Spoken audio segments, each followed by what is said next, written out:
පැන් පූජාවේ ආනිසංස සිසිල් වූ කයක් ලැබෙනවා. ඒ වගේම කවදාවත් වතුර නැතුව ජීවිතේ කවදාවත් වතුර නැතුව පීඩා විඳින්නේ නැහැ. ඒ වගේ කෙනෙක් මනුස්ස ලෝකෙ ඉපදිලා කොතන නිදක් හැරුවත් වතුර මතු වෙනවා. මේ පැන් පූජාවේ ආනිසංස.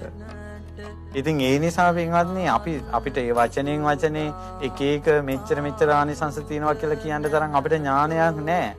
නමුත් ඔය තේරෙන විදිහට දන්න විදිහට අහලා තියෙන විදිහට ඔය විස්තර කියන්නේ පින්වත්නි. ඒ නිසා සතුටු වෙන්න බුද්ධ ශාසනික පින් කිරීම ගැන.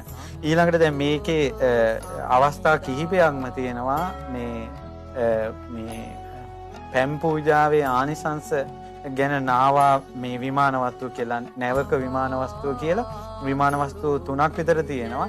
ඒ ඔක්කොම තියෙන්නේ කලන්තේ හැදිලා හිටපු ස්වාමීන් වහන්සේලාට පැන් පූජා කළා. සමහරවිට යාලා ගෙදර ගියාට පස්සේ බමුණෝ ගමේ බමුණෝ ගහලා ඇයලා මරලා. නමුත් ඒ පිනම සිහි කර ඉඳලා අනේ මේ උන්වහන්සේ නමකට වතුර දෙන්න කියලා මට වෙච්ච වැඩේ. ඒ දුක් ගැනවිලි නෑ.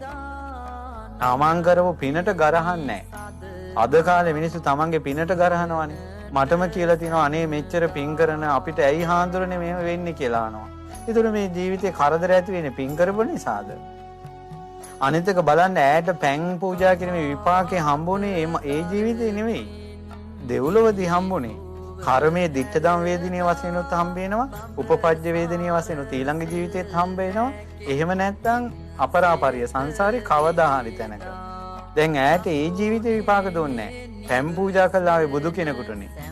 දැන් අද කාලේ කෙනෙකුට නම් බුදුහාමුදුරන්ට පැන් පූජා කරලා ඇවිල්ලා මට විච්ච වැඩේ කියලා ගරහනවා.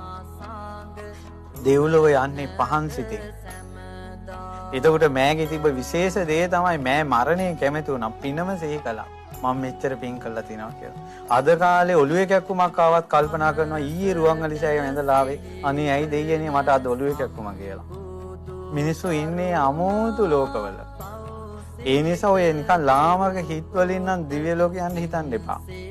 හිත හොඳට සතුටු කරගන්න. අද ඉඳලවත් හැදෙන්න. කරපු පින් හොඳට සිහි කරන්න. පින් පොතක් හදන්න.